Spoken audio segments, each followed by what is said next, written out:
हमारे चैनल में आप सबका स्वागत है और साथ साथ पूर्णमासी के पर्व पर आप सबको बहुत बहुत हार्दिक शुभकामनाएं। तो आइए हम आपको आज बता रहे हैं, ये हम पूर्णमासी का कथा का बुक है, किताब है ये। बोलो पूर्णमासी व्रत कथा की जय।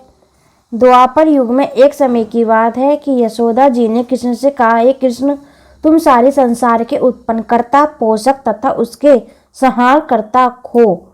आज कोई ऐसा व्रत मुझसे कहो जिसके करने से मृत्यु लोक में स्त्रियों को विधवा होने का भय न रहे और यह व्रत सभी मनुष्य की मनोकामनाएं पूर्ण करने वाला हो। श्री कृष्ण कहने लगे, हे माता, तुमने अति सुंदर प्रश्न किया है। मैं तुमसे ऐसे ही व्रत को सविस्तार कहता हूँ। सौभाग्य की प्राप्ति के लिए स्त्रियों को त्रादिशत अर्थात 32 पूर्णिमाओं का व्रत करनी चाहिए। इस व्रत के करने से स्त्रियों को सौभाग्य संपत्ति मिलती है। यह व्रत अचल सौभाग्य देने वाला एवं भगवान शंकर के प्रति मनुष्य मात्र की भक्ति को बढ़ाने वाला है। यशोदा जी कहने लगी, हे कृष्ण, सर्वप्रथम इस व्रत को मृत्यु लोक में किसने किया था, इसके विषय में विस्तार पूर्वक मुझसे कहो। श्री कृष्ण जी कहने लगे कि इस भूमंडल पर एक अत्यंत प्रसिद्ध राजा चंद्रहास से पालित अनेक प्रकार के रत्नों से परिपूर्ण कातिका नाम की एक नगरी थी।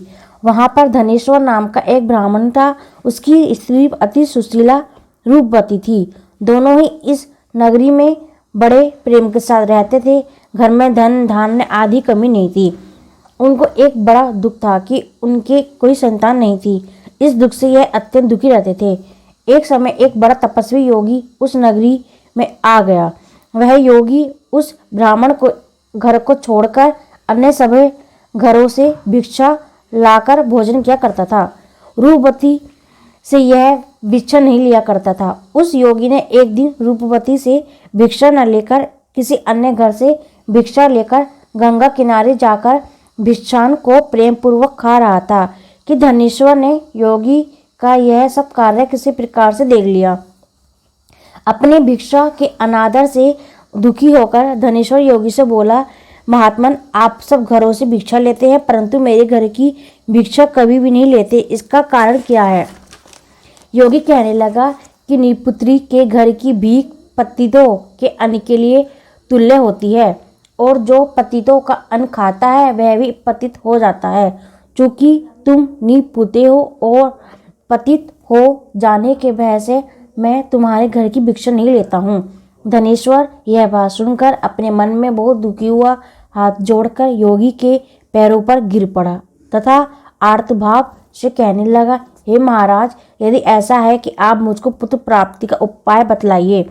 आप सर्वज्ञ हैं, मुझ पर अवश्य कृपा कीजिए। धन की मेरे घर में कोई कमी नहीं है परंतु मैं पुत्र न होने के कारण अत्यंत दुखी हूँ।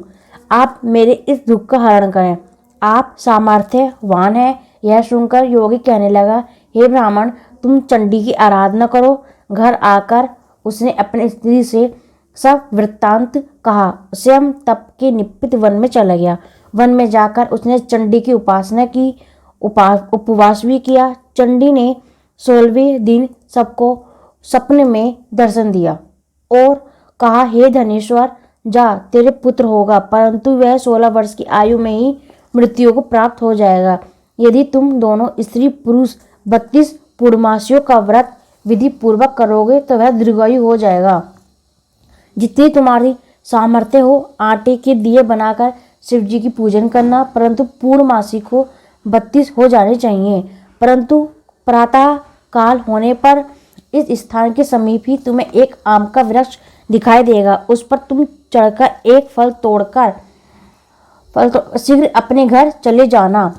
अपनी स्त्री से सब वृत्तांत कहना। ऋतु स्नान के पश्चात वह स्वच्छ होकर श्री शंकर जी का ध्यान करके उस फल को खा लेगी। तब शंकर भगवान की कृपा से उसको गर्भ हो जाएगा। जब वह ब्राह्मण प्रातःकाल उठा तो उसने उस स्थान के पास ही एक आम का वृक्ष देखा जिस पर एक अत्यंत सुंदर आम का फल लगा हुआ था। उस ब्राह्मण ने उस आम के वृक्ष पर चढ़कर उस फल को तोड़ने का प्रयत्न किया परंतु वृक्ष पर कई कई बार प्रयत्न करने पर भी वह नहीं चढ़ पाया। तब तो उस ब्राह्मण को बहुत चिंता हुई और विघ्न विनाशक श्री गणेश जी की वंदना करने लगा। हे दयानिधि, हे दयाविंदो, अपने भक्तों के विघ्नों का नाश करके उनके मंगल कार्य को करने वाले, दुष्टों का नाश करने वाले, रिद्धि सिद्धि के देने वाले, आप मुझको कृपया करके इतना बता दें, इतना बल दें कि मैं अपने मनोरथ को पूर्ण कर सकूं। इस प्रकार गणेश जी की प्रार्थना करने पर उनकी कृपा से धनेश्वर वृक्ष पर चढ़ गया और उसने एक अति सुंदर आम का फल देखा। उसने सोचा कि जो वरदान से फल मिला था वह यह है और कोई फल दिखाई नहीं देता। उस धनेश्वर ने ब्राह्मण से जल्दी से उस फल को तोड़कर अपनी स्त्री को लाकर दिया और उसकी स्त्री ने अपने पति के कथानुसार उस फल को खा लिया।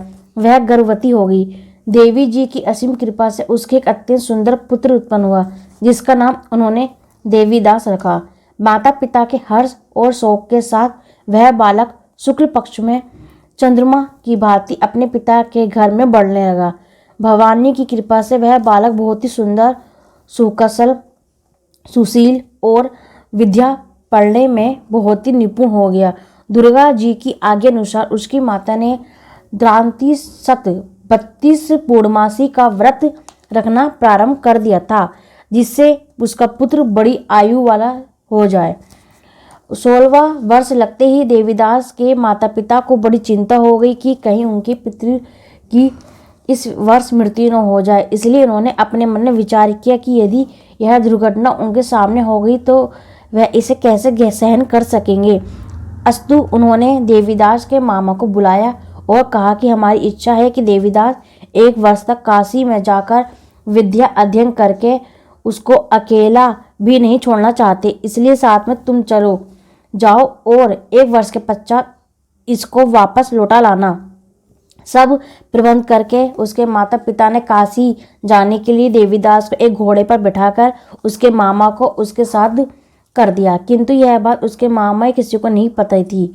धनेश्वर ने संपत्निक अपने पुत्र की मंगल कामना तथा दीर्घायु के लिए भगवती दुर्गा की आराधना और पूर्णमासियों का व्रत करना आरंभ कर दिया। इस प्रकार बराबर 32 पूर्णमासी का व्रत पूरा किया। कुछ समय पश्चात एक दिन वह दोनों मामा और भांजा मार्ग में रात्रि बिताने के लिए किसी ग्राम में ठहरे हुए थे। उस दिन उस गांव में एक ब्राह्मण की अत्यंत सुंदरी, सुशीला, विदुषी और गुणवती कन्या का विवाह होने वाला था। जिस धर्मशाला के अंदर वर और उसकी बारात ठहरी हुई थी, उसी धर्मशाला में देवीदास और उसके मामा भी ठहरे हुए थे। संयोगवश कन्या को तेल आदि चढ़ाकर मंडप आदि का कृत्य किया गया तो लगने के समय वर को धनुर्वात हो गया। अस्तु वर के पिता ने अपने कुटुंबियों से परामर्श करके निश्चय किया कि यह देवीदास मेरे पुत्र जैसे ही सुंदर है, मैं इसके साथ ही लगन करा दूं और बाद में विवाह के अन्य कार्य मेरे लड़कों के साथ हो जाएगा। ऐसा सोचकर देवीदास के मामा से जाकर बोला कि तुम थोड़ी देर के लिए अपने भांजे को हमें दे दो, जिससे विवाह के लगन का सब कृत्य सुचारू रूप से हो सके। तब उसका मामा कहने लगा कि जो कुछ भी मधुरपक आदि कन्यादान के समय वर को मिले वह सब हमें दे दिए जाए तो मेरा भांजा इस बारात का दूल्हा बन जाएगा। यह बात वर के पिता के स्वीकार कर लेने पर उसने अपना भांजा वर बनने को भेज दिया और उसके साथ सब विवाह कार्य रात्रि में विधि पूर्वक संपन्न हो गया। पत्नी के साथ वह भोजन न कर सका। अपने मन में सोचने लगा कि न जाने यह किसकी स्त्री होगी। वह एकांत में इसी सोच में गर्म निविश्वास छोड़ने लगा। उसकी आंखों में आंसू भी आ गए। तब वधू ने पूछा कि क्या बात है, आप इतने उदासीन व दुखी क्यों हो रहे हैं। तब उसने सब बातें जो वर के पिता व उसके मामा में हुई थी उसको बतला दी। तब कन्या कहने लगी कि हे ब्रह्म, विवाह के विपरीत हो कैसे सकता है। देव ब्राह्मण, उनके अग्नि के सामने मैंने आपको ही अपना पति बनाया है, इसलिए आप ही मेरे पति हैं, मैं आपकी ही पत्नी रहूंगी, किसी अन्य की कदापि नहीं। तब देवीदास ने कहा, ऐसा मत करिए क्योंकि मेरी आयु बहुत थोड़ी है, मैं पश्चात आपकी क्या गति होगी। इन बातों को अच्छी तरह विचार लो। परंतु वह दृढ़ विचार वाली थी। बोली कि जो आपकी गति होगी वो मेरी गति होगी। हे स्वामी, आप उठिए और भोजन करिए, आप निश्चय ही भूखे होंगे। इसके बाद देवीदास और उसकी पत्नी दोनों ने भोजन किया तथा शेष रात्रि में भी सोते रहे। प्रातःकाल 4 बजे देवीदास ने अपनी पत्नियों को 3 नगों से जड़ी हुई एक अंगूठी दी, एक रुमाल दिया और बोला, हे प्रिय, इसे लो और संकेत समझकर स्थिर चित हो जाओ। मेरा मरण और जीवन जानने के लिए एक पुष्प वाटिका बना लो, उसमें सुगंधी वाली एक नव मल्लिका लगा लो, उसको प्रतिदिन जल से सींचा करो और आनंद के साथ खेलो कूदो, उत्सव मनाओ। जिस समय और जिस दिन मेरा प्राण होगा यह फूल सूख जाएंगे, तब यह फिर हरे हो जाएगा, तो जान लेना कि मैं जीवित हूँ। यह बात निश्चय करके समझ लेना, इसमें कोई संशय नहीं है। ये समझाकर वह चला गया। प्रातःकाल होते ही वह वहां पर बाजे गाजे बजने लगे। जिस समय विवाह के कार्य समाप्त करने के लिए वर तथा सब बराती मंडप में आए तो कन्या ने वर को भली प्रकार से देखकर अपने पिता से कहा कि ये मेरा पति नहीं है, मेरा पति वही है जिसके साथ रात्रि में मेरा पाणी ग्रहण हुआ था, इसके साथ मेरा विवाह नहीं हुआ है। यदि यह वही है तो बताएं, क्या मैंने इसको क्या दिया? मधुरपक और कन्यादान के समय जो मैंने भूषण आदि दिए थे उन्हें दिखाएं, तथा रात में मैंने क्यों गुप्त बातें कही थी वह सब सुनाएं। पिता ने उसके कथानुसार वर को बुलवाया। कन्या की यह सब बातें सुनकर वह कहने लगा कि मैं कुछ नहीं जानता। इसके पश्चात लज्जित होकर वह अपना समूह लेकर चला गया। सारी बारात भी अपमानित होकर वहां से लौट गई। भगवान श्री कृष्ण बोले, हे माता, इस प्रकार देवीदास काशी विद्याध्ययन के लिए चला गया। सब कुछ समय बीत गया था तो काल से प्रेरित होकर एक सर्प रात्रि के समय उसको डसने के लिए वहां पर आया।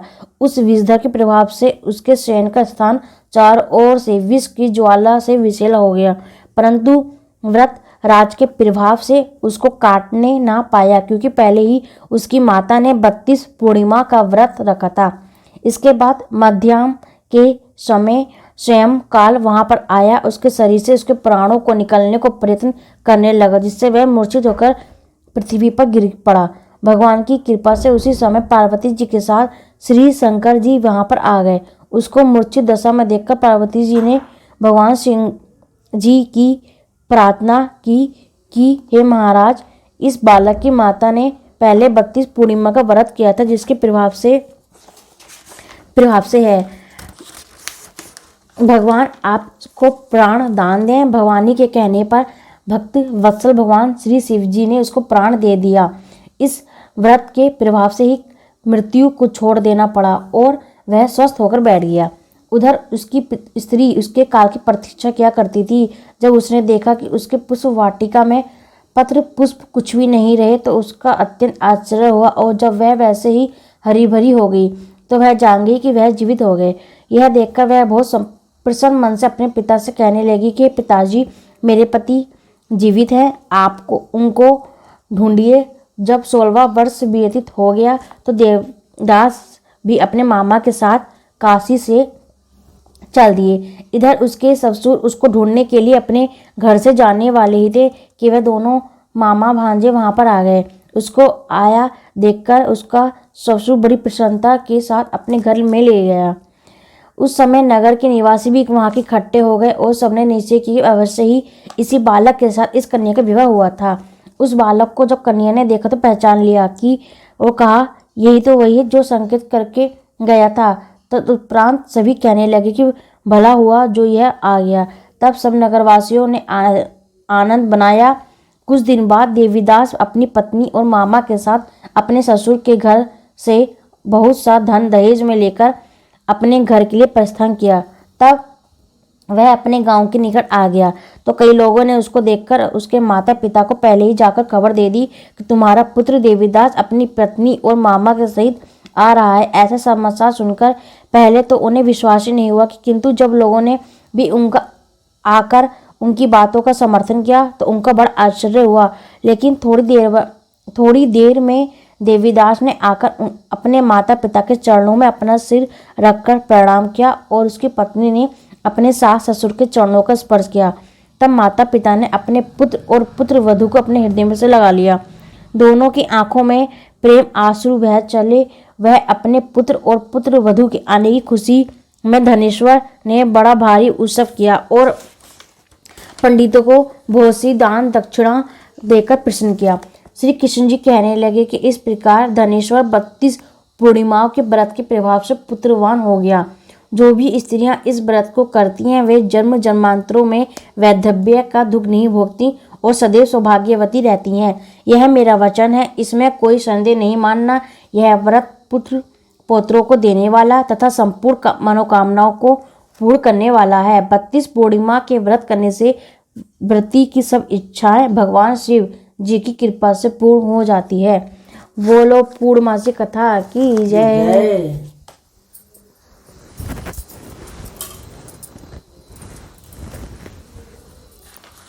भगवान की जय।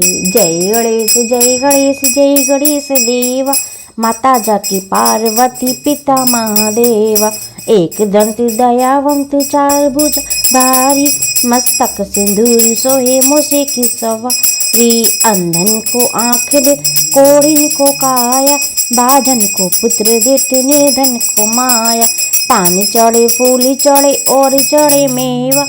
लड्डुअन का भोग लागे संत करे सेवा। दीनत की लाज राखो शंभु सुखवारी। कामना को पूरा करो जग बलिहारी। हम तुम्हारी शरण सफल कीजिए सेवा। जय गणेश जय गणेश जय गणेश देवा की जय। ओम जय जग की जय। जगदीश जी की आरती। ओम जय जगदीश हरे स्वामी जय जगदीश हरे। भक्ति जननी के संकट क्षण में दूरी करे। ओम जय जगदीश हरे। जो ध्यावे फल पावे दुख बिन से मन का। सुख संपत्ति घर आवे सुख संपत्ति घर आवे। कष्ट मिटे तनिका। ओम जय जगदीश हरे। माता पिता तुम मेरे शरण गहूँ में किसी की। तुम्हें बिनी और न दूजा आस करूँ मैं जिसी की। ओम जय जगदीश हरे। तुम्हें पूर्ण परमात्मा तुम अंतर्यामी। पारि ब्रह्म परमेश्वर तुम सबके स्वामी। ओम जय जगदीश हरे। तुम्हें करुणा के सागर तुम्हें पालन करता। मैं मूर्ख खल कापी कृपा करो भरता। ओम जय जगदीश हरे। तुम हो एक अगोचर सभी के प्राणपति। किसी विधि मिलो दया में तुमको मैं कुमति। ओम जय जगदीश हरे। दीन बंधु दुख हरित तुम रक्षक मेरे। करुणा हस्त उठाओ द्वार पड़ा मैं तेरे। ओम जय जगदीश हरे। विषय विकार मिटाओ पाप हरो देवा। श्रद्धा भक्ति बढ़ाओ संतन की सेवा। ओम जय जगदीश हरे। श्री जगदीश जी की आरती जो कोई नर नारी गावे। स्वामी प्रेम सहित गावे। कहते शिवानंद स्वामी कहते हरिहर स्वामी। सुख संपत्ति पावे। ओम जय जगदीश हरे।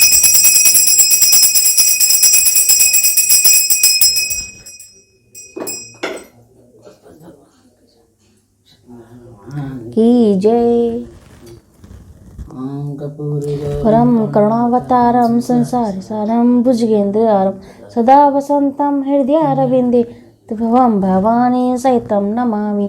त्वमेव माता च पिता तुमेव बन्धु च सखा तुमेव विद्या द्रविणं तुमेव शर्मं देवदेव। ओम जयंती मंगला काली भद्रकाली कपालिनी दुर्गा क्षमा शिवा धरती स्वाहा सुधा नमस्ते।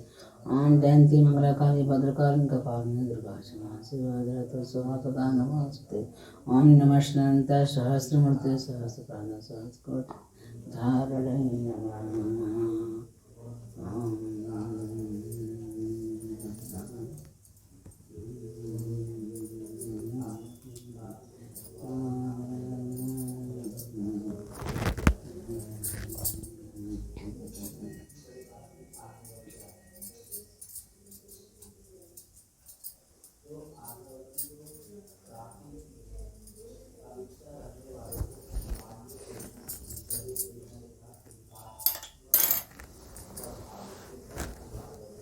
आप लोगों के पास हम अपना कथा शेयर कर दिए हैं। इस हमारे कथा वीडियो के चैनल के द्वारा माध्यम से आप लोग कथा सुन सकती हैं और आप किसी भी टाइम सुन सकती हैं। जैसे आपके पास टाइम नहीं है, जैसे आप लोग ऑफिस जा रही हैं, तो आप किसी भी टाइम आप कथा सुन सकती हैं हमारे चैनल के माध्यम द्वारा। तो हमारे वीडियो को लाइक करें, शेयर करें, सब्सक्राइब करें। नमस्कार। हर हर गंगे महादेव की जय।